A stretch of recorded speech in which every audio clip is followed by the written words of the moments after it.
Boa noite. Veja no Brasil TV.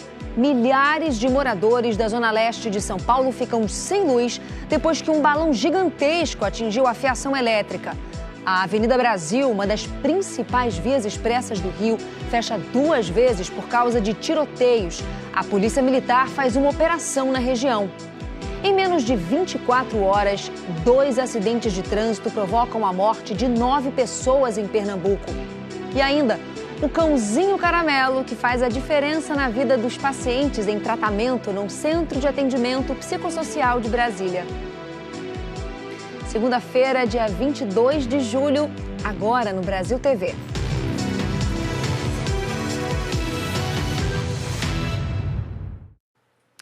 A polícia de São Paulo investiga um grupo criminoso que soltou um balão hoje de madrugada na capital paulista. O balão arrastou um carro, ergueu uma moto, atingiu uma rede elétrica e caiu sobre móveis e sobre uma creche. Ninguém ficou ferido, mas os prejuízos foram enormes. O céu iluminado chamou a atenção dos moradores da Zona Leste hoje de madrugada. Nossa, cara, isso é mau perigo, hein? Era um balão de 70 metros de altura cruzando vários bairros, desde Itaquera até Aricanduva. Na Vila Antonieta, o balão começou a perder altura. Ele tá caindo, tá caindo. E caiu, diante dos olhos de moradores apavorados que registraram tudo com o celular. Mano do céu. A lona do balão em chamas se enroscou na fiação elétrica que também incendiou. Pegou fogo na casa. Só fica os prejuízos das casas agora aí, né? Olha lá, ó, pegando fogo em tudo, ó. Do alto, o Globocop registrou o trabalho dos bombeiros e as ruas do entorno às escuras. Pelos cálculos da Enel, 24 mil clientes ficaram sem luz. O balão caiu nesta quadra, entre as ruas Petrobras, Alto Belo, Minérios Atômicos e Avenida Inconfidência Mineira. Além de muitas casas, há uma distribuidora de gás e a creche municipal Ingrid Vitória, onde estudam mais de 100 crianças. Elas estão em recesso. O parquinho ficou cheio de destroços queimados do balão. E tudo tem que estar limpo até quarta-feira, quando os alunos voltam às aulas. O seu Cícero mora bem ao lado da creche. Ele diz que baloeiros tomaram a rua e ainda tentaram entrar na casa dele. Eu acordei assustado, pensando que a caixa d'água tinha explodido. Um monte de motoqueiro, tinha mais de 100 motoqueiros aqui. Inclusive entrou um aqui, pedindo uma faca. Eu falei, para que você quer faca? Porque ele queria cortar as cordas, eu acho que ele queria levar alguma coisa do balão. O balão também atingiu o telhado dessa fábrica de caixas de papelão. Por pouco, não virou uma tragédia. A gente tem 50 toneladas de papel estocado aí dentro. Se pega fogo na empresa, lógico, a empresa tem seguro. Mas e as casas do lado? E nosso emprego também teria prejudicado também. E agora o trabalho dos funcionários da Enel é para retirar toda a estrutura aqui desse balão, para aí sim depois fazer o restabelecimento da energia elétrica aqui no bairro. No entanto, está sendo um trabalho bastante minucioso, até porque, como vocês podem ver, toda a estrutura do balão atingiu a fiação elétrica aqui na rua. A 11 quilômetros dali, o Cauê disse que esse mesmo balão passou pela rua Jaguaruna, em Itaquera. A parte de baixo arrastou para o alto de um poste a moto que ele usa para trabalhar. E também tombou esse carro. Eu tava deitado com a minha mãe, né, dormindo. Quando eu e ela acordou com um barulho de batida, sabe, seca. Quando a gente saiu para fora, tava o balão passando, com uma parte de coisa, acho que era fio, corda e tal. Pegou minha moto, bateu no carro da minha mãe, aí tombou o carro da minha mãe, que colidiu com o do vizinho, continuou arrastando minha moto até o fio e tá lá. Vídeos que circularam nas redes sociais durante a noite mostram o momento em que um grupo começa a inflar o balão, que, segundo a polícia, é o mesmo que caiu na Zona Leste. Fabricar, transportar, vender e soltar balões é crime inafiançável, já que pode provocar incêndios em florestas e áreas urbanas. Os responsáveis podem pegar até 3 anos de prisão e pagar multa de, no mínimo, R$10 mil. A Divisão de Investigações sobre Infrações contra o Meio Ambiente investiga grupos criminosos que soltam balões em São Paulo. A Enel disse que 14 mil clientes ainda estavam sem energia no início dessa tarde por causa da queda do balão e que técnicos da companhia estavam fazendo os reparos na rede. A Polícia Civil de Minas Gerais deu detalhes hoje sobre a prisão do suspeito de matar o advogado criminalista Pedro Casimiro Queiroz Mendonça, próximo ao Fórum de Ibirité, na região metropolitana de Belo Horizonte. As investigações apontam que o homem era cliente do advogado. Diego Caldeira Hanstereter, de 37 anos, foi preso no último sábado na comunidade rural da cidade de Papagaios, no centro-oeste aqui de Minas Gerais. Ele é suspeito de ter matado a tiros o advogado Pedro Casimiro Queiroz Mendonça, de 40 anos, em maio desse ano, na cidade de Ibirité, na região metropolitana de Belo Horizonte. De acordo com a Polícia Civil, Diego era cliente de Pedro Casimiro em vários processos, inclusive processos de homicídio. O Pedro Casimiro também era advogado de parentes de Diego, que tem envolvimentos com tráfico de drogas. De acordo com as investigações, o advogado e o cliente tiveram desentendimentos relacionados a valores cobrados pelos processos. Ainda de acordo com a Polícia Civil, na época do crime, o carro usado por Diego era clonado, tinha sido roubado em uma cidade próxima de Belo Horizonte e foi encontrado incendiado. De acordo com a Polícia Civil, Diego Caldeira tem pelo menos 3 mandados de prisão em aberto e agora, por esse crime, pode responder por homicídio qualificado. Ele estava foragido desde 2019. Larissa Bernardes para o Brasil TV.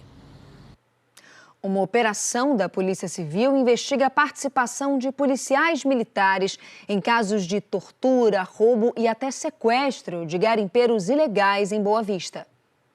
Foram cumpridos 3 mandados de busca e apreensão e prisão na casa de 3 policiais militares. Aldinei Carneiro, Wellison Mesquita e Tomi Marley Lopes. Eles foram presos por suspeita de torturar, roubar, sequestrar e fazer segurança privada de garimpeiros ilegais aqui em Boa Vista. Na casa de um dos policiais foram encontrados rastreadores e também equipamentos de espionagem. Além deles, um 4º policial militar também foi alvo de mandado de prisão. Se trata do sargento Arnaldo Melville, que está preso desde abril por outros crimes. De acordo com a polícia, foi identificado ainda um grupo de extermínio formado por PMs. Mais de 100 são investigados pelo Ministério Público Estadual. No caso deste grupo, alvo da operação de hoje, as investigações começaram em 2021, quando o ex-policial militar, suspeito de matar ao menos 12 pessoas em Roraima, foi preso. E se intensificaram quando um soldado da PM foi morto durante um roubo de avião em uma área de rota de acesso a garimpos ilegais na terra indígena Yanomami. De Boa Vista, Ailton Alves para o Brasil TV. Manhã de tensão para moradores e motoristas que passaram pela Avenida Brasil, uma das principais vias de acesso ao Rio de Janeiro. Um conjunto de favelas da zona norte da capital é disputado por facções rivais do tráfico. Hoje, a PM está fazendo uma operação para tentar acabar com essa guerra. Teve um forte tiroteio que chegou a fechar parte da avenida e 5 estações de trem. A polícia prendeu 9 suspeitos. Esse é o ponto de vista de um morador da zona norte do Rio que acordou assustado na madrugada e mais uma vez se viu no meio de uma guerra.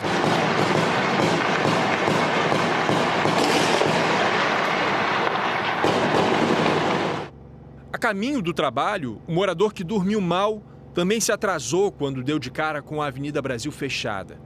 Ônibus, carros, motos e caminhões tiveram que parar para não entrar na linha de tiro. Alguns motoristas e passageiros desceram dos carros para se proteger. Numa ponta, dava para ver a polícia, posicionada em um dos acessos da Brasil, na altura do bairro de Cordovil. Poucos metros adiante, um caminhão atravessado na entrada de uma empresa de logística para impedir o avanço da PM. Bem perto do veículo, o Globocop flagrou um criminoso armado com um fuzil escondido atrás de uma árvore, fazendo a contenção. No muro ao lado, a sigla do 3º Comando Puro, facção que domina o conjunto de favelas conhecido por Complexo de Israel e que vem travando uma disputa por territórios vizinhos controlados pelo Comando Vermelho. O confronto entre as duas facções se intensificou nos últimos meses com tentativas de invasão de parte a parte em diferentes territórios da zona norte do Rio.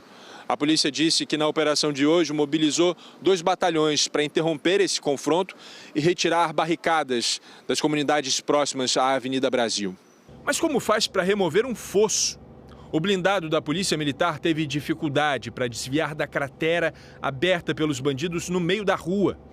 Numa entrevista por telefone, a porta-voz da PM comentou a situação. A gente vê aí a estrutura que eles fazem, né?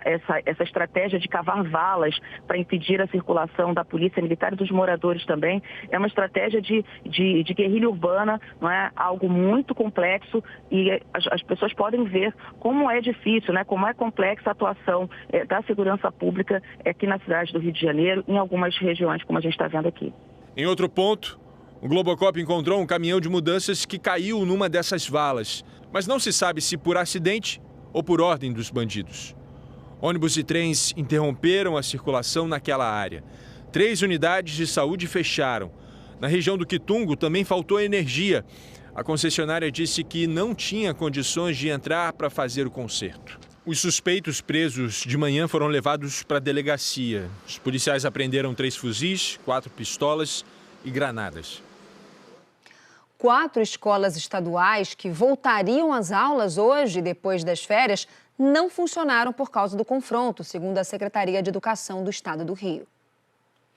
11 trabalhadores rurais que atuavam na colheita de café foram resgatados de uma situação de trabalho análogo à escravidão na zona rural do município de Ituaçu, no sudoeste baiano. A ação fiscal foi na última sexta-feira. A ação envolveu auditores do Ministério Público do Trabalho e Emprego e também da Polícia Federal. Aconteceu na cidade de Ituaçu, aqui no sudoeste da Bahia, que fica a cerca de 525 quilômetros de Salvador. 11 trabalhadores foram resgatados. Segundo a fiscalização, eles estavam em situação degradante de alojamento e não tinham equipamentos de proteção individual e coletiva, como botas, luvas e calçados. Alguns utilizavam sandálias na colheita do café. Segundo a fiscalização, esses trabalhadores já foram encaminhados para suas cidades de origem.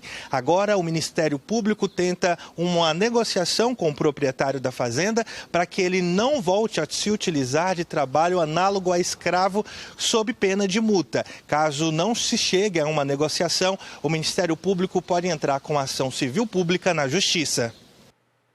Em Caxias, no interior do Maranhão, uma ação busca conscientizar donos de animais de grande porte sobre os riscos de acidentes nas estradas. O Ronair Ferreira explica pra gente. O que mais se vê em ruas e avenidas de Caxias, no leste maranhense, são os cavalos. Os donos soltam os animais para pastar em zona urbana, mas isso se torna um fator de risco quando eles dividem espaço com motoristas e motociclistas. Consequências, graves acidentes que podem custar a vida. A Prefeitura e Polícia Rodoviária Federal iniciaram este mês uma ação para a retirada desses animais de grande porte que circulam na cidade. Eles são levados de caminhão boiadeiro ao curral da Unidade de Vigilância de Zoonoses, sendo liberados após procedimentos. Em caso de apreensão de animais soltos em ruas e avenidas, o proprietário precisa ir até a delegacia da PRF e pagar a taxa de deslocamento de quase R$400. Ao pagar a taxa, é preciso procurar a Secretaria de Infraestrutura, que emite documento de liberação. Ronair Ferreira para o Brasil TV. A gente fala agora de 2 acidentes graves em Pernambuco, com 9 mortes. Em um deles, na zona sul do Recife, as 6 vítimas estavam todas no mesmo carro. Esta câmera do circuito de segurança de um prédio filmou o acidente. O motorista dirige da zona sul do Recife sentido ao centro, mas perde o controle da direção e bate em uma árvore. Na imagem dá para ver que pelo menos uma pessoa foi arremessada para fora do veículo. Às 4h10 da manhã, o Corpo de Bombeiros foi acionado para socorrer as vítimas. Quando a gente chegou ao local, tinha 2 vítimas projetadas já do veículo, né? Possivelmente. A informação que a gente teve do SAMU foi que as 6 vítimas estavam no veículo, né? Como eu disse, 2 projetadas e 4 presas nas ferragens. Foram 5 homens e uma mulher. Os peritos recolheram 2 latas de cerveja que estavam dentro do veículo. Um reboque retirou o carro do local 5 horas depois da batida. Os peritos do Instituto de Criminalística fizeram a perícia que deve indicar se a velocidade do carro no momento do acidente estava acima da permitida no local, que é de 60 km por hora. A polícia também pediu um exame toxicológico no corpo do motorista para descobrir se ele havia bebido ou usado drogas. Ele era motorista de Uber, tranquilo. Era tranquilo, o rapaz era tranquilo, o menino. Tranquilo, rodava de Uber, tinha alugado um carro, estava rodando, estava tranquilo. Uma manhã triste em Pernambuco. Hoje cedo ainda era possível encontrar destroços deste outro acidente, que aconteceu ontem à noite num trecho da rodovia estadual PE 49. Cleberson Rodrigues Berto da Silva, de 27 anos, Rafaela da Silva Santos, de 28, e Cauane Rodrigues da Silva, de 6 anos, estavam em uma moto quando foram atingidos por um carro que tentou ultrapassar os três. Eles tinham acabado de sair da igreja evangélica que frequentavam e iam para casa. Familiares das vítimas contaram que o carro estava em alta velocidade. A Polícia Militar informou que o motorista, um homem de 22 anos, admitiu ter bebido 7 cervejas, mas se negou a fazer o teste do bafômetro. Ele teve ferimentos e foi levado para o Hospital da Restauração, no Recife, onde encontra-se sob custódia. Eu quero que a justiça seja feita, porque a gente ter um filho para perder assim não é fácil. Na Paraíba, outro acidente ontem à tarde deixou 4 pessoas mortas e mais de 20 feridos. Foi entre as cidades de Imaculada e Água Branca. Esse acidente aconteceu quando o time de futebol amador estava viajando para uma partida. Esse time saiu da cidade de Água Branca com destino ao município de Imaculada, numa distância de cerca de 20 quilômetros. Todo o time estava sendo levado em uma caminhonete, por isso muitas pessoas estavam no compartimento de carga. Uma câmera de segurança de uma rua flagrou o momento em que esse carro passou bem antes desse acidente acontecer. Segundo a Polícia Civil, o acidente foi na PB 306 e aconteceu quando um motorista tentou desviar de um buraco e acabou perdendo o controle. A caminhonete capotou e as vítimas que estavam no compartimento de carga tiveram os corpos arremessados.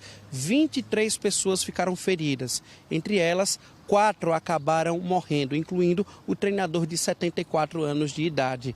A Polícia Civil está investigando esse caso. Entre as vítimas que foram socorridas e sobreviveram, 11 continuam internadas e 8 já receberam alta. Os focos de incêndio ressurgiram no Pantanal, no Mato Grosso do Sul.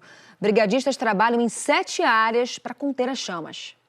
Um cenário que não era visto há pelo menos um mês. A cidade completamente tomada por muita fumaça. A densa massa cinza encobriu a cidade nas primeiras horas do dia desta segunda-feira. 7 focos ativos foram identificados pelos bombeiros, que usaram imagens de satélite. Um foco na região do Rabicho, 2 na região da Inhacolândia, 1 na região do Paiaguás, um próximo à região de Maracangalha e um próximo ao município de Bonito. São locais de difícil acesso, em que a vegetação tem sido muito afetada com as chamas, que se espalham com facilidade. E a principal ajuda vem das aeronaves que lançam água sobre os incêndios. Cada avião Air Tractor desse tem capacidade de armazenar mais de 3 mil litros de água. Por causa do surgimento de novos focos, tem havido uma grande movimentação dos aviões pelos céus de Corumbá. De acordo com o Laboratório de Aplicações de Satélites Ambientais da UFRJ, mais de 780 mil hectares do bioma Pantanal já foram queimados. De Corumbá, Jaderson Moreira para o Brasil TV. Em Sergipe, o inverno tem sido rigoroso no sul do estado. As temperaturas têm chegado até 13 graus e podem cair mais ainda. Se tem um lugar em Sergipe em que o inverno tem cara de inverno e rigoroso, esse lugar é o distrito de Palmares, no município de Riachão do Dantas. Nessa época, quando anoitece, o lugar fica quase deserto. Quem vive aqui tirou o casaco do armário há mais de um mês e tem que ser reforçado para encarar as noites geladas. Ultimamente tem sido muito frio, entendeu? É tanto que para dormir, a gente tem que dormir com camisa, casaco e lençóis e meia nos pés, porque despencou de uma maneira que quando é 5, 6 horas da tarde a gente já começa a sentir a sensação muito fria. E para acordar bem cedinho como agora, só com muita disposição, né? Com muita disposição. E o banho tem de ser aquele banho quente, porque frio não vai de jeito nenhum. Só os mais corajosos conseguem sair de casa. Cada dia mais, né, a temperatura sempre abaixa. E para sair de casa tem que ser assim? Com certeza, senão ninguém aguenta. Muito frio. Os moradores aqui do povoado até estão acostumados com temperaturas mais amenas, já que essa é uma das regiões mais altas de Sergipe. 433 metros é a altitude aqui. E quanto maior a altitude, mais frio. Só que este ano, os moradores dizem que a temperatura despencou ainda mais. Quando a madrugada chega, o termômetro da pracinha, que nunca falha, registra temperaturas que variam entre 13 e 14 graus. Mas parece o sul do país. O sol nasce, mas nada muda no inverno de Palmares. As manhãs chegam e com elas uma névoa densa que encobre o campo. A seguir, o Banco Central anuncia novas regras para melhorar a segurança das transações via Pix. É daqui a pouquinho.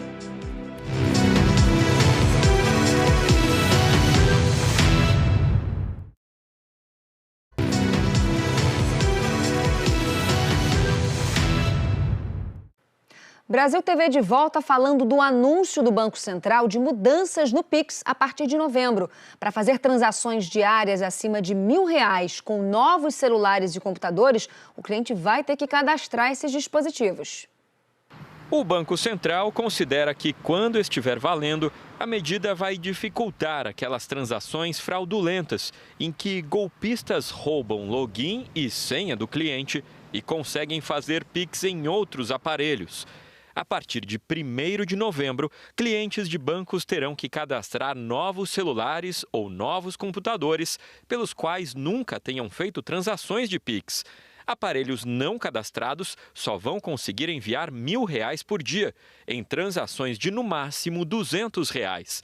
Celulares e computadores que já estão sendo usados pelos clientes antes de 1º de novembro não precisarão de cadastro. A resolução também determina que os bancos mantenham as próprias medidas de segurança, como gerenciamento de risco de fraudes e bloqueio cautelar de transações diferentes do perfil do cliente. Essas regras passarão a valer em novembro, na mesma semana em que o Banco Central tornará obrigatória a oferta do Pix agendado recorrente. Essa modalidade, que hoje nem todos os bancos oferecem, permite ao cliente o agendamento de transferências de valores frequentes, como aluguéis, por exemplo. Já o lançamento do Pix automático, que estava previsto para este ano, ficou para o ano que vem. O Pix automático vai funcionar com a mesma lógica do débito em conta, ou seja, o cliente vai autorizar uma determinada empresa a receber automaticamente os valores de serviços prestados, como contas de água, luz ou telefone. O lançamento dessa modalidade de Pix ficou para junho do ano que vem. Um centro de atenção psicossocial de Brasília está com um integrante inusitado. Um cachorrinho que chegou por lá como quem não quer nada e acabou transformando por completo o dia a dia de quem frequenta o local. Ele foi chegando de mansinho, sem pressa, e acabou conquistando todo mundo no Centro de Atenção Psicossocial do Riacho Fundo 2. Os funcionários começaram a dar comida e a partir daí ele foi ficando, e a paixão pelo caramelo só cresceu. Em poucos meses, o caramelo se integrou muito às atividades aqui do Centro Psicossocial.